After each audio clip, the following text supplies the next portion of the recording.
and welcome to Abby Lee Wellness, a place for sensitive souls to feel grounded and at ease as you learn everyday tools and insights to live your life most inspired.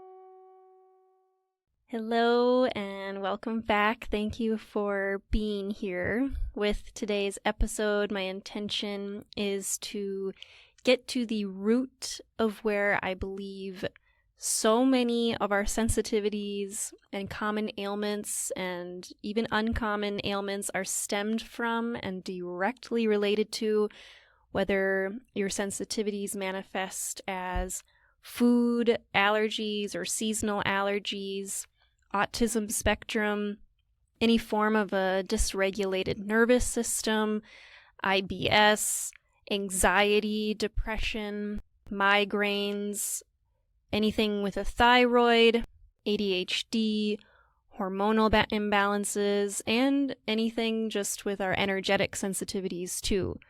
And another intention I have is to really just bring awareness to something that I really think is not being talked about a lot, yet I truly believe this is at the heart of so many of our issues. So by shedding light on this, I really hope that people can just be educated on something that's very important and recognize they have total control over what we put in, on, and around our sacred bodies.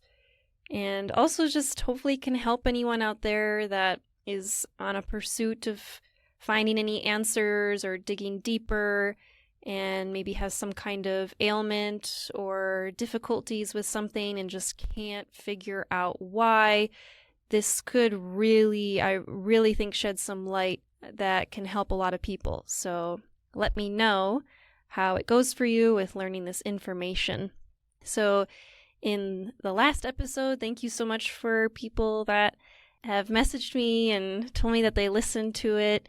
If it gives any credibility to this episode, definitely go back and listen where I mentioned a lot of the health issues that I have that maybe people wouldn't recognize by looking at me, and just my journey through holistic health. So with that said, for today's episode, I'll talk about my research with MSG and my relationship with it and what even is MSG and do we need to be concerned about it, and some of the history behind MSG that can be really helpful. And also by the end of the episode, you'll be able to leave with just some very grounded, basic tools and knowledge of when you go to the grocery store or when you're out buying foods or products, you can know what to look out for and just begin to be mindful of where you see MSG and understanding which products have it, which products don't, and ultimately helping with creating space in our bodies, providing our bodies with fuel so that we can help live our most inspired lives from a grounded place of our truth. And something I notice is that people get weird about food. Food is very personal, and I notice a lot of holistic profiles online get a lot of arguments and stuff of just disputing different things, and I'm not really interested in that debate. So I just want to be here to provide some information that has really opened my mind to our food industry, that has really changed my life to just feeling really grounded and centered and being able to carry that with me wherever I go. So yeah, just maybe enter the space with an open mind, and yet still definitely, if you are critical or have things you question, that's welcomed as well. I'll provide some juicy links that you can check out in the show notes where you can further check out any information and see if it resonates with you, and if not, feel free to just leave the rest. So starting off with my personal relationship with MSG. I first heard about it when I was younger. I'd see signs outside of Chinese restaurants or different Asian restaurants, even Vietnamese. But I think mostly Chinese restaurants is where I saw it. And, a sign would say, "We don't use MSG." And so I was like, okay, what is that? And my relationship further evolved when I lived in Seattle post-college. I had a friend who's Vietnamese. She used to take me to all of the best pho, like pho noodle restaurants throughout all of Seattle. And I remember at one of the restaurants we were at, we were eating this broth and it was just so good. And she was like, "There's got to be MSG in here and it can't be this good. Like, this doesn't make sense." And I was like, like that was kind of another moment of, what does she mean by that? And I didn't really know about it. And then what officially got me super interested in it was, I'm trying to remember how I stumbled across this video, because usually the story behind how I find things are kind of interesting, but I can't in this moment remember how I found this. But there's this video on YouTube and on this woman's website. It's linked in the show notes that you can watch yourself and make your own opinions about. Her name's Catherine Reed. She's a PhD and a biochemist. And in this video, it's a TED Talk that she did.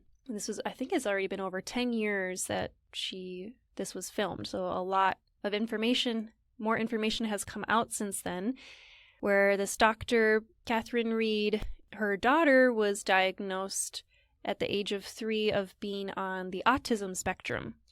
And as a scientist, Dr. Reed, she wanted to really fix this problem and figure out, understand her daughter's brain and what was going on. She tried all these different things, and her daughter used to have lots of temper tantrums and, would get stuck in these really difficult loops, which in the TED Talk, she provides all these videos that show these loops of this behavior of her daughter that Catherine Reed says were very difficult to know how to handle and navigate. So as a mother, she did everything she could, and what it came down to, she found out that when she removed all foods that have MSG in them, her daughter made a complete 180, and years later, her daughter is no longer on the autism spectrum, which this mother says is solely related to the food that her daughter is eating. So I thought that was remarkable. I was really touched by that video. And then it made me want to dive even deeper, especially since I have worked with a lot of people on the autism spectrum, and they're honestly my favorite people to work with. And a lot of my family members have kids who are on the autism spectrum, and possibly adults who are maybe not diagnosed in my family that could be on the autism spectrum. So it's always been really interesting to me. And so with this biochemist's background, she applied her background in protein chemistry and discovered that her daughter's autism behaviors were linked to many of the foods commonly consumed in the Western diet. And so that's what I find really interesting. I think some people still relate MSG with just Chinese food, and I'm here to not talk about Chinese food. I'm here to talk about our basic ingredients that at my local health food store that is very, very popular place that has, a lot of really great stuff, and it is loaded with tons of MSG. Also ingredients that I see in the food, in our natural personal products, in laundry soaps, in baby formula, in just tons of different products that we're using that are hidden under different names that we might not even know about. So I'll help clear up some of that to hopefully help with any overwhelm with that, and just to provide a grounded list of things you're like, okay, you can go to the store and know what to buy. So what is MSG, monosodium glutamate? I want to explain glutamate in the most simple, basic terms with the intent of the information being easily digestible. So if you're someone that loves the science and loves diving deep into this and wants to fact check a lot of what I'm saying, I'll provide several links in the show description to launch your science brain into the universe of success with plenty of dopamine hits that you get with new knowledge. And if you're someone who can get overwhelmed or overstimulated, which is very possible if you're listening to this podcast, no need to self-sabotage or strive for perfectionism by visiting all the links out there, especially if you have any history of eating disorders. So let's just approach this information with simplicity and grounding today. And a reminder that the world is your oyster, which I fully believe in, so do what feels best to you for how you want to empower yourself with this information. And it can be very helpful to work with professionals who honor that as well, who honor what you know about your body, because you're the only person that has lived in that body for this many years, and I trust that you know it best and you know how to navigate it best. So what is glutamate? That's the G in monosodium glutamate. It can be bound in protein and found in natural foods, also called glutamic acid, or it can be unbound. This unbound version is what's found in food additives or is a result of manufacturing foods. So it can get created by the way we manufacture or process foods. So this unbound glutamate is also known as free glutamate. And what I'm talking about today and what I find is a concern is the free glutamate. Monosodium glutamate, or MSG, is a manufactured ingredient that contains this unbound free glutamate. And this free glutamate is a neurotoxin or excitotoxin. So what does that mean exactly? I mean, it has the word toxin in it, so that alone maybe is kind of like, it doesn't sound good. So when it's in excess, it is highly toxic to the brain and nervous system. So the MSG can overstimulate brain cells to the point of killing them or damaging them, leading to neurological inflammation. And this can essentially change how the brain is wired.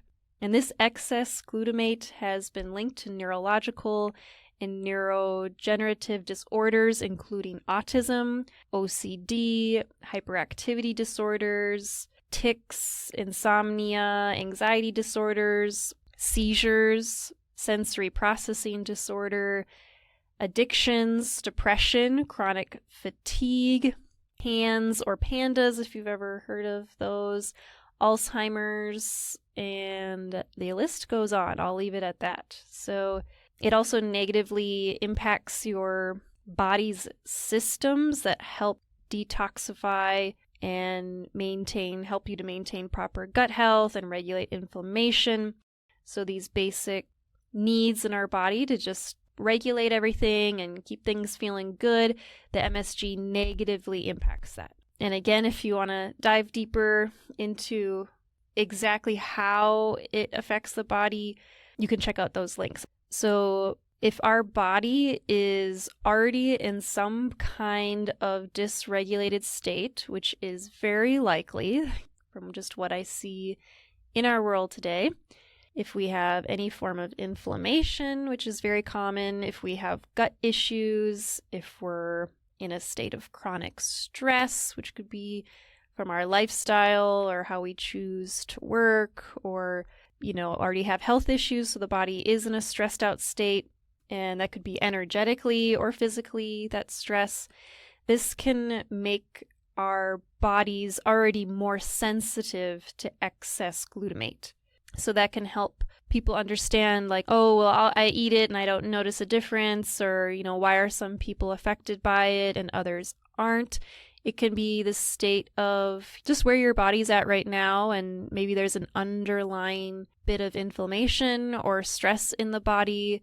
The body's already giving off glutamate in the body, so then when you add excess glutamate, when you eat these foods that have synthetic or added forms of MSG, that can really make the body fire off even more stress in the body and making you more susceptible to the effects of MSG. So energetically speaking, if you're someone that's highly sensitive, highly empathic, you have a heightened sense of feeling or sensing others' energies to the point where it can be difficult to be around some people because you take on their emotions or their pain.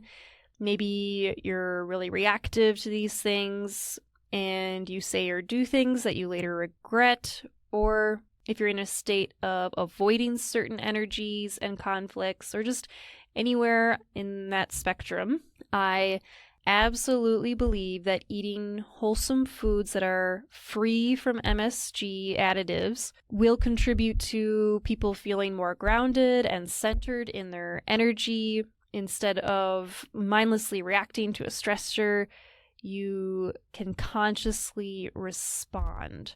Or instead of feeling ungrounded, these principles help you to feel strong and rooted, which then ultimately leads to carrying that energetic inner peace within you wherever you go, despite any chaos that's around you. And, not that you need to be peaceful and content all the time, and you can still be grounded in whatever emotions you're feeling. You can be grounded in your anger, you could be grounded in your rage, you can be grounded in your sadness. So I also notice it leads to respectfully tackling conflict rather than avoiding it, which from my experience then leads to people respecting you because they know where you stand. And what I think is so important too to notice is that the fuel you feed yourself extends beyond your physical body.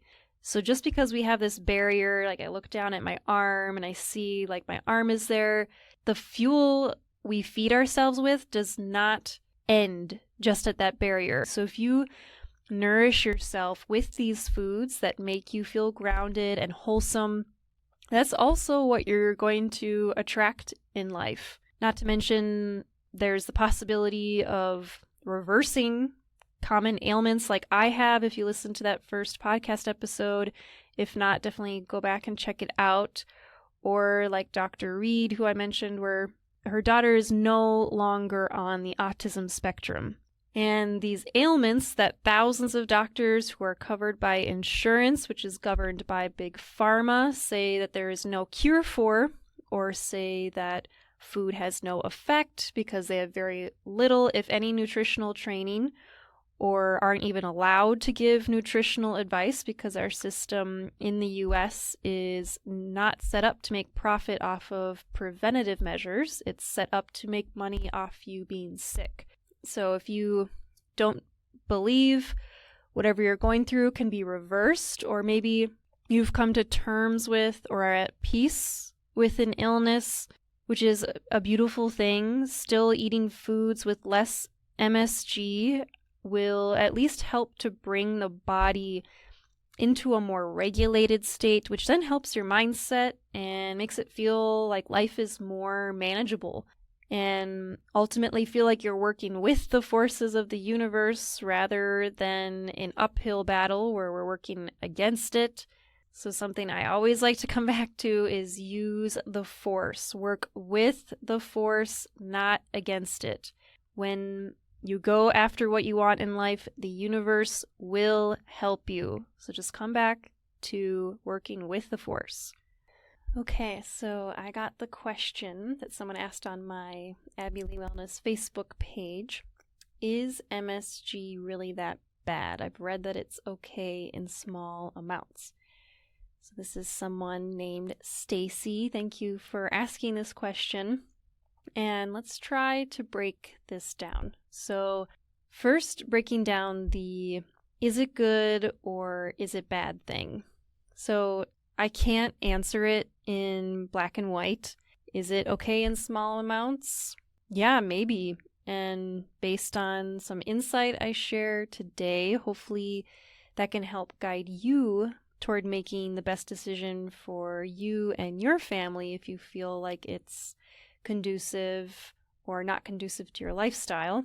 So the thing is, we don't realize how much is in our food and daily products. So it's that excess part. So first, MSG, dare I say, is in vaccines. You can find this on publichealth.org. It's used as a preservative to help extend the shelf life. And the MSG also helps to stabilize the vaccine through different temperatures, like to help regulate if the vaccine is exposed to hot or cold, etc. So yeah, depending on how many vaccines you have, it's might be in there. Also, it's in large amounts of food. I see even at the local organic health store, pretty much anything that is canned or packaged in any way has a high chance of having it, like a can of organic tomatoes or a healthy looking soda or a nice looking energy bar or a breakfast bar. It's also in our dog and cat food. So how is that possible? Well, the FDA only requires ingredients over 99% free glutamate to be listed as MSG. So, in other words, if something is made up of 99% free glutamate or less, it doesn't need to be labeled as MSG on the food packaging.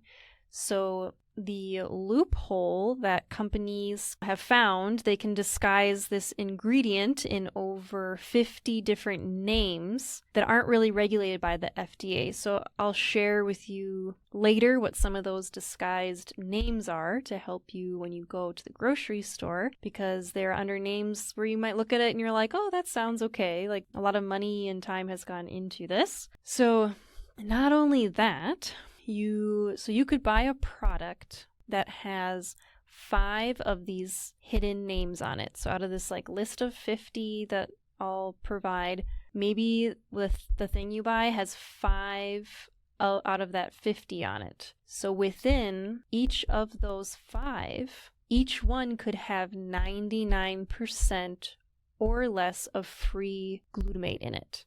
And why would companies want to do this? Well, the MSG, the monosodium glutamate, activates receptors on the tongue or in the gut, which then increases our cravings for the food, which then can lead to addiction. So we will buy more foods that we crave and are addicted to, and that's how the company makes money. Okay, so still coming back to the original question of, is it really that bad? I've read that it's okay in small amounts. So I want to dissect the I've read it's okay in small amounts part. So the glutamate industry is a $1 trillion industry that funds research and has a major impact on what is seen and distributed in mainstream media. So not only is research biased based off of who funds it, also millions, maybe billions of dollars out of this $1 trillion industry goes into advertising and marketing that MSG is okay in small amounts. And again, maybe it is okay in truly small amounts. But since companies are able to not disclose how much MSG is in their food, we're basically inundated with it and far exceeding the amounts that are labeled as safe. Also, if you're a bit of a foodie like me, maybe you've heard the hype about umami being declared the new fifth taste. So to break that down, so we've known for a while that we can taste sweet, sour, bitter, and salty, and then it became internationally recognized that umami is this new fifth taste. And umami means essence of deliciousness in Japanese. Sounds super nice. I mean, the Japanese have hella wisdom. They got a bunch of people living to be over 100. Their soups taste really good. So when I hear that, it's like, yeah, that sounds great. And what is needed to activate this umami receptor? Free glutamate, aka MSG. Getting people on board with MSG being a great thing because it's like this, new trend. Oh, wow, umami's this new flavor, getting all the chefs on board and influencing the whole food industry. And so some insight into that. So the world's largest producer of MSG is this company called Ajinomoto. And it's this company, Ajinomoto, that has put large amounts of money and time into having umami be legitimized as a fifth flavor. And clearly, they were successful. So diving even deeper, there was a study with 2 scientists from University of Miami who identified taste buds on the tongue that respond to glutamate in foods, and it got a bunch of press coverage for this discovery. And who partly funded this study? Ajinomoto, the MSG company itself. So the reported annual sales of MSG in the US from this company, Ajinomoto, is 209,437,000 pounds.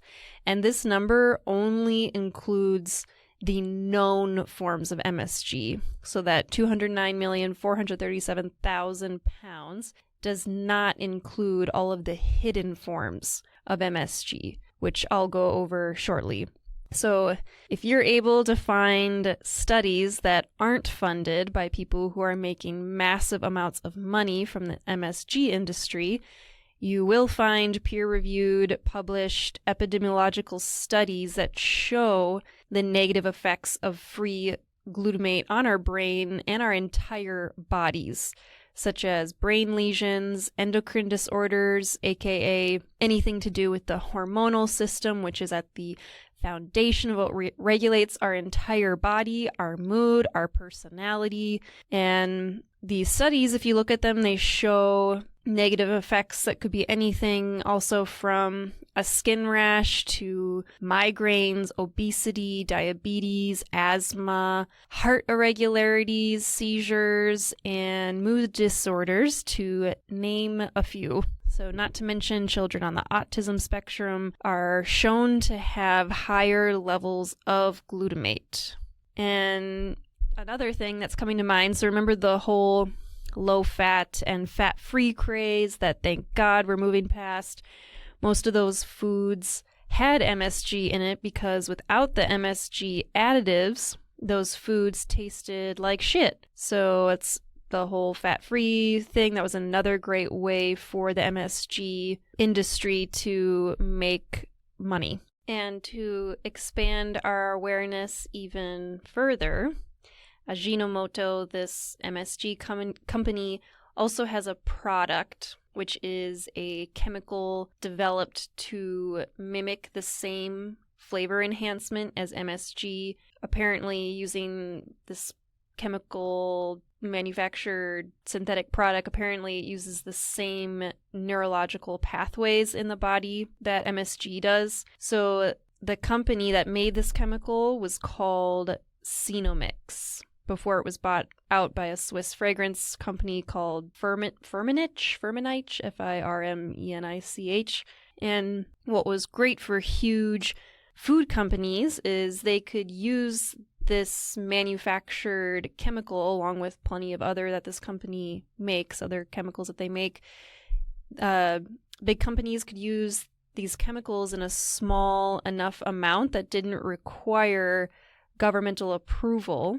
And then the companies are able to achieve this clean label status. And then it also allows companies to label things like as low sodium because the proper amount really isn't calculated properly, since it's this synthetically made chemical that bypasses all these rules. So this company that was called Cenomix makes artificial chemicals to put in foods not only for Ajinomoto, but also huge companies such as Kraft, which isn't just mac and cheese, it's ketchup, mustard, salad dressing like Hidden Valley Ranch, steak sauces, all that stuff.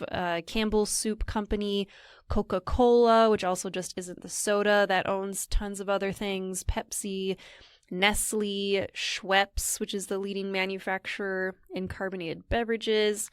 And these chemicals that all of these companies are using, that is like billions of products sold around the world, these chemicals can all be labeled under the umbrella term artificial flavoring. So that brings me to the part where we can talk about how you can go out in the world and easily identify foods that may have free glutamate added, or MSG. So for me, I'm a big picture person, and I don't see it as just about the MSG. Like, my intention with sharing a lot of these facts and this information is also to just help expand our awareness around what is in our food and how that affects us.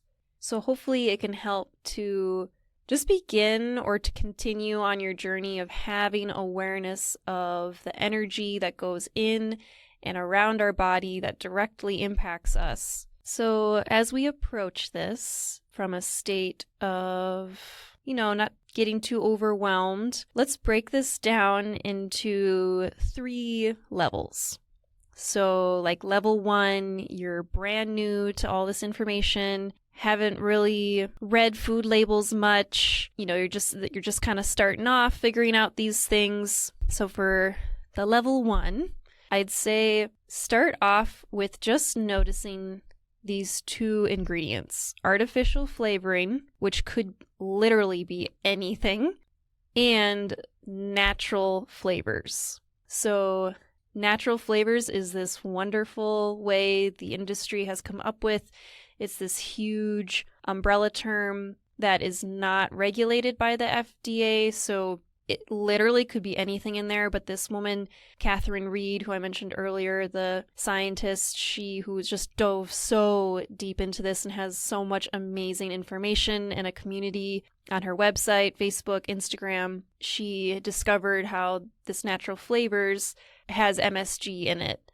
And it could also have other things that we just don't know. So I think going to the grocery store and reading labels, those 2 things alone will really open your mind to see how many foods have either one of these 2 ingredients in them, and just help to bring awareness and realize, wow, how many products we are buying that maybe we think are okay actually have lots of hidden ingredients in them that could be affecting our bodies and helping us to live our optimal lives. So moving on to level 2, if you have already heard of MSG, if you move more towards the natural products, you've been on a healing journey or just a health journey for a while now, you feel pretty familiar with labels, and it's not too overwhelming when you go to the store to figure out these things because you've already set a foundation for yourself. I would say building on from those 2 ingredients, artificial flavoring, natural flavors, I would look at spices. I mean, when you see that word, it literally could mean anything. It's just a great way to bypass a lot of these rules and sneak synthetic chemicals or just who knows what into these names that are commonly found at our, humble, beautiful local grocery stores. So yeah, spices, seasonings. So it just says the word seasonings, soy lecithin, citric acid. There's only maybe 1 or 2 brands of tomato canned, like I buy them in a glass jar. Tomatoes from the grocery store that I see are just purely don't have citric acid in it. Dextrose, chicken flavor, really just anything with the word flavor in it. Carrageenan, maltodextrin. So if you write these down, otherwise they're also on my Instagram page, my @AbbyLeeWellness. If you go on my page, you'll see I have an MSG highlight, and you can just go on there and help you when you go to the grocery store. And those will give a good foundation, I think. So moving on to level 3, if you are like, holy crap, I really think this is at the root of something I've been going through, and I really want to focus on being aware of free glutamate in food. And yeah, maybe if you have a child or family member who is on the autism spectrum or having something like seizures, or if you have tried all these different things for your anxiety and you feel like you're in a space where, it just wouldn't be too much, and this is really like you really want to dive deep, go to a website that I'll have linked in the show notes. And it is this website, Nourished Blessings. She also has a really awesome Instagram account that I recently started following. On her website, which I'll link, there is the list of the over 50 names in which free glutamate can be found in, and it's a lot. I mean, when you go on here, it's like, I have it up right now on my screen. It's it's just a lot of different things. So if you feel like you're in a space where you can handle that and ready to open your mind to our food industry and really wanting to eat in a way that feels conducive and grounding and nourishing to your body, then maybe it's time to check out that website and really dive deep. I use this as a foundation that helps me when I go to the grocery store. And in the end, no matter what level you find yourself in and what works for you, in the end, the most simple way that makes so much sense, that doesn't need to involve being overwhelmed by all these different marketing schemes and advertising, and how health has just become so freaking confusing. Like, do I be vegan? Is it okay to eat meat? Is it not okay to eat meat? Like, organic, is organic legit? And like just all these questions that have really taken the health industry by swarm over the last many years, making us confused as I believe we have moved further and further away from nature, is when we just come back to our being, to what we're made out of, to our roots, to our intuition, to those just basic foundational parts of who we are as nature. Just eat wholesome foods. It doesn't need to be confusing. It doesn't need to be like, oh, I shouldn't eat this, I need to avoid that. In the end, it can just come down to eating whole foods, which is when you go to the grocery store, you see a carrot, like that's just a carrot. You know what I mean? A bunch of celery, that is celery. Or dried beans in the bulk section, or grains or carbs or whatever it is, a slab of grass-finished beef, pasture-raised eggs. I personally do raw milk from small farms who I know the farmers and know their methods, and that has taken time to do that research, and now I'm in a place where it's just, okay, I know who to go to, and I know I feel good when I eat these foods, and still it's not going to be perfect. And ultimately, in the end, those are the places that just make me feel best and most connected to my body and make me feel really good from day to day. It's once we start getting things that are in packaging and wrapped in plastic, and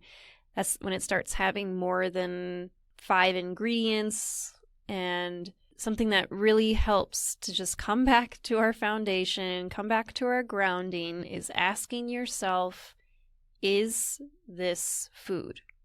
And if you don't know, that can help be a good indicator. Sometimes it doesn't mean that it isn't food. It could be something, food you've just never heard of, which is very possible.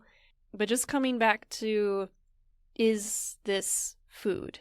and something like soy lecithin. Like, do you really understand what that is? When you Google it, it's like, okay, it's an emulsifier. Like, does it make sense? Does that need to be in the food?